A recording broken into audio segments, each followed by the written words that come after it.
भारत इस वक्त कई एक दूसरे से जुड़े हुए बहरानों का सामना कर रहा है। तो आज हम एक तनकीदी तज्ज़िये की मदद से ये समझने की कोशिश करेंगे कि आखिर लद्दाख में जो कशीदगी बढ़ रही है, उसका मुल्क की मईशत और चीन के साथ ताल्लुकात से क्या लेना देना है। तो आइए सीधा मसले की जड़ से ही शुरू करते हैं। इस तज्ज़िये का जो बुनियादी दावा है वो ये है कि लद्दाख, जो कभी एक बहुत पुरअमन इलाका माना जाता था, अब एक बहुत बड़ी तब्दीली से गुजरा है और एक कशीदा मिलिटराइज्ड जोन बन चुका है।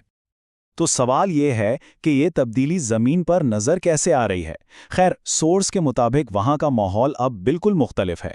फौजियों के चेहरों पर तनाव साफ नज़र आता है, जगह जगह खारदार तारें बिछाई जा रही हैं और मीडिया को भी वहाँ तक आसानी से रसाई नहीं दी जा रही।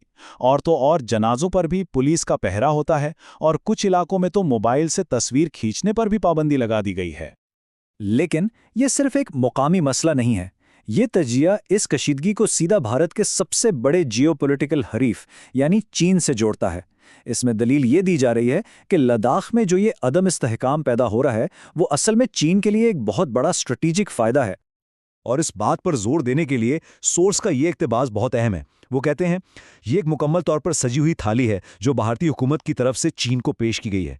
मतलब ये एक इश्तियाल अंगेज दावा है कि ये हालात खुद पैदा किए गए हैं और इनका सीधा सीधा फायदा चीन को हो रहा है। इस तज्ज़िये में दो ठोस मिसालें दी गई हैं जिन्हें चीन के लिए तोहफे कहा गया है। पहला तोहफा है मणिपुर की अंदरूनी तकसीम और वहाँ का तनाज़ा, और दूसरा खुद लद्दाख की बेचैनी और मिलिटराइजेशन। ये दोनों मिलकर सोर्स के मुताबिक चीन के लिए बहुत साजगार हालात बना रहे हैं।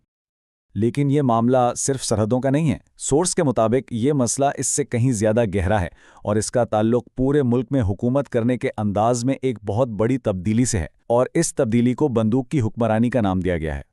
यहाँ इस तज्ज़िये का मरकज़ी नुक्ता सामने आता है। दावा यह है कि हुकूमत ने यह फैसला कर लिया है कि अगर भारत पर हुकूमत करनी है तो वो बंदूक की नोक पर की जाएगी। ये बुलडोज़र से मुसल्ला कंट्रोल की तरफ एक शिफ्ट है। भारी फौजी मौजूदगी के इस दावे को साबित करने के लिए सोर्स कुछ चौंका देने वाले आदाद व शुमार भी पेश करता है। मणिपुर में 3.5 मिलियन यानी 35 लाख की आबादी के लिए 1 लाख से ज़्यादा सिक्योरिटी फोर्सेज हैं, जबकि कश्मीर वैली में 6 से 7 मिलियन यानी 60 से 70 लाख की आबादी के लिए 8 से 10 लाख सिक्योरिटी एहलकार तैनात हैं। और हुकूमत के इसी कंट्रोल के मॉडल को, जो हमें मणिपुर और कश्मीर में नजर आता है, अब वापस लद्दाख पर लागू किया जा रहा है। सोर्स के मुताबिक लद्दाख वो अगला खित्ता है जिसे इस सतह की फौजी निगरानी का सामना करना पड़ेगा। लेकिन अंदरूनी और सरहदी कशीदगी कहानी का सिर्फ एक हिस्सा है। सोर्स के मुताबिक इसी दौरान एक और बहरान भी सर उठा रहा है, और वो है मुल्क की कमज़ोर होती मईशत, जो अदम इस्तेहकाम की इस तस्वीर को मुकम्मल करती है।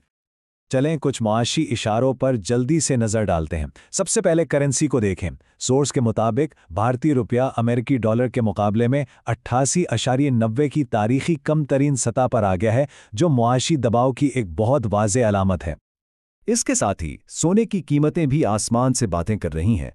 फी 10 ग्राम सोने की कीमत 1,16,000 रुपये की हैरानकुन सतह तक पहुंच गई है, और ऐसा आमतौर पर तब होता है जब माशी गैर यकीनी की सूरत हाल बहुत बढ़ जाए।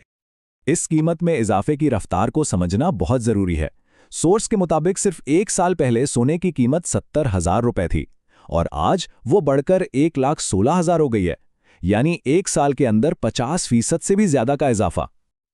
और ये सिर्फ अंदरूनी दबावों की बात नहीं है। एक और तशवीशनाक इशारा ये है कि गैर मुल्की इदारा जाती सरमायाकार भारतीय मार्केट से अपना पैसा निकाल रहे हैं, जो जाहिर है कि बैनुल अक़वामी सतह पर एतमाद में कमी को दिखाता है।